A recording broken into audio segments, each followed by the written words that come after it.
Universal's Dracula is the first sound adaptation of Bram Stoker's novel. It is also the first of Universal's long-running series of monster movies, as it was released the same year as Frankenstein. The story follows a businessman who visits the castle of Count Dracula, only to find out he is a vampire who plans to suck the blood out of his fiancée. It is up to Professor Van Helsing to defeat the vampire. The film was directed by Tod Browning and stars Bela Lugosi.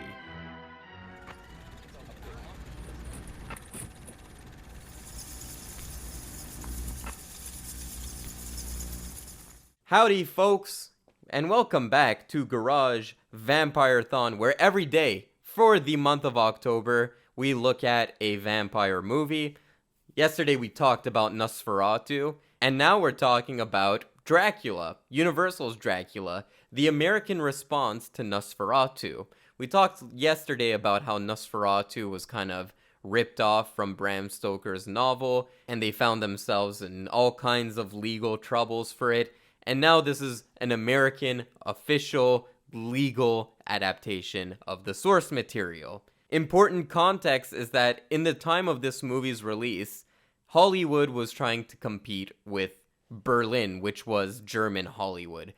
Germany had a huge movie market, and because of tensions of World War I and World War II, America needed to beat Germans at what they were doing. So there's a lot of cool cultural differences between watching Nosferatu and watching this movie. The first major difference is that one's a silent pick, the other's a talkie. So that's the biggest difference there, and that allows for some cool things, I find. Now, this is just my stereotyping. There's a lot less filler and character. It feels like a lot more straight to the punch with Dracula when compared to Nosferatu. Nosferatu opens and you're introduced to Hutter and his wife and this beautiful little German town, and it's all nice and rainbow, and then he finds himself on this business trip, and then he goes to the little town where the townsfolk warn Hutter that there's this Nosferatu guy who lives in the castle who sucks people's blood. Well, in the American version, in Dracula, they don't even bother with that setup. They just start right off, okay, there's this guy, Renfield, he's going on a mission to see Dracula, and it starts with him interacting with the townsfolk. So all that setup that was put in Nosferatu, and what I'm assuming is in the novel as well, but I haven't read the novel, so I couldn't really judge. But all that setup is not there. It just starts with Renfield, he's on this business trip. It's not even specified what the business trip is. In Nosferatu, they talk about how Count Orlok is interested in purchasing a mansion in this small town. Here, there's not really any context to it. Just this man goes on a business trip, finds himself in Dracula's castle. Well, I'm sorry, but there's a carriage meeting me at Borgo Pass at midnight. Borgo Pass? Yes. Whose carriage? Count Dracula's.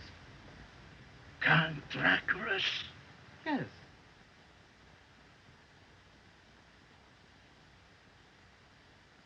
I'm sure it makes it a lot more interesting for the viewer.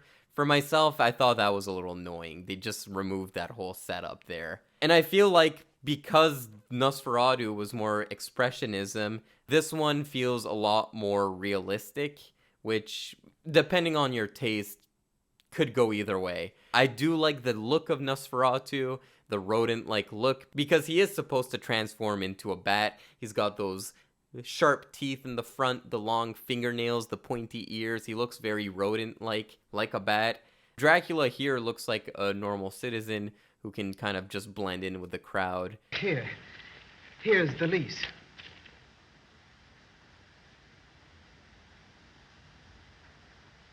Why, I hope I've brought enough labels for your luggage.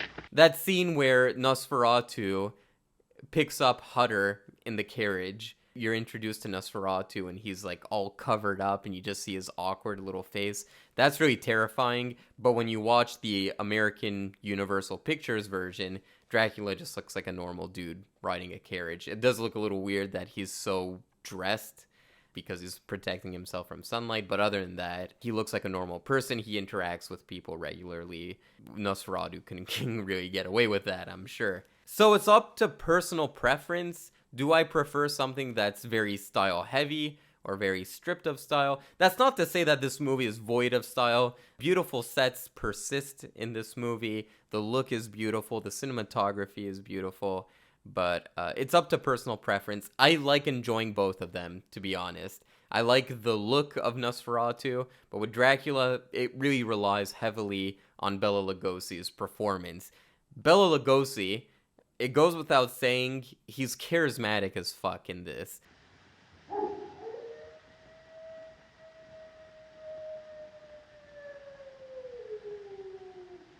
Listen to them. Children of the night. What music they make. It's weird because he's very funny in this movie, but he's also very terrifying. I guess the more modern equivalent of that would be someone like a Freddy Krueger in Nightmare on Elm Street. One second you're kind of laughing along with this guy, the other second you're like, holy shit, you're kind of terrified of him. And that's the beauty of Bela Lugosi's performance in this. It's also the benefit of having a sound picture because that Dracula voice at this point is so iconic. I'm going to try to do an impression right here. It's going to be terrible. Children of the night, what music they sing. I don't even know that. I didn't even get the right quote. Holy mackerel, I'm not good at that. But yeah, the voice is so iconic at this point, you just gotta love it, you know? Originally, Bela Lugosi wasn't supposed to play Count Dracula. Originally, it was supposed to be a silent film, from what I understand. And Lon Chaney was supposed to play Dracula. But not only was he supposed to play Dracula, but he was supposed to play Van Helsing as well. He was going to play two characters in this, which would have made for a much more different film. It's something he was known for. That said, I really like the contrast between Van Helsing in this and Count Dracula. I love Van Helsing in this movie as well, because every time he bows like this. Count Dracula, Professor Van Helsing.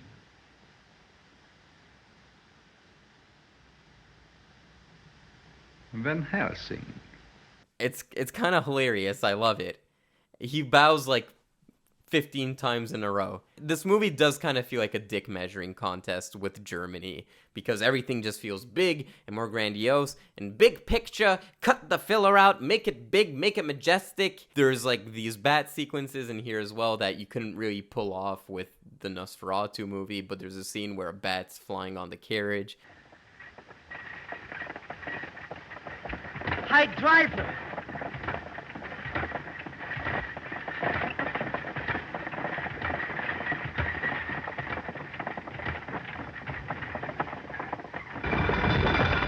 So it depends on your personal preference. I can see some people enjoying Nosferatu more than Dracula. I can see some people enjoying Dracula more than Nosferatu.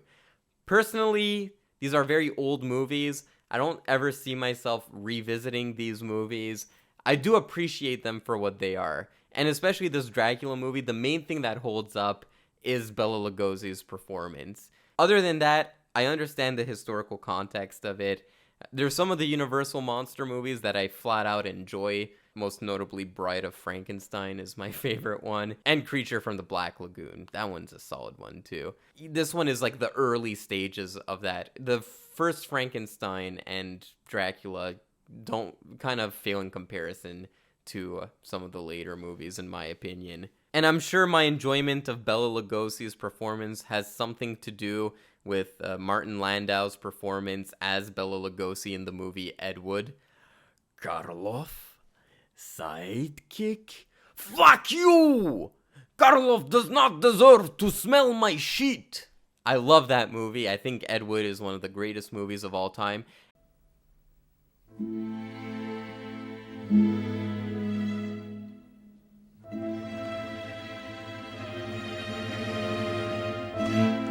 Too constrictive.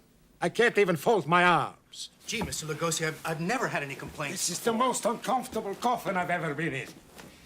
Your selection is quite shoddy. You're wasting my time. And it really does further your appreciation of this film because Ed Wood added so much dimension to the performer Bela Lugosi, how he struggled with drug addiction, how he was washed up as an actor and kind of left for dead until Ed Wood came around and gave him new life in his career, arguably new life in his career. But yeah, that kind of context that Ed Wood gives makes you really enjoy this movie much more. It's almost like as if you're watching a prequel to Ed Wood. I was reading up on this movie. There was a censorship in this film, and it kind of got lost. You can't really find it anywhere at this point. I have the Blu-ray copy of all the Universal monster movies, and it's not even included in the deleted scenes. But apparently at the end, Edward Van Sloan, who plays Van Helsing, just shows up in front of a curtain and says, and I'm going to use my old-timey voice here, so just a moment, ladies and gentlemen, a word before you go.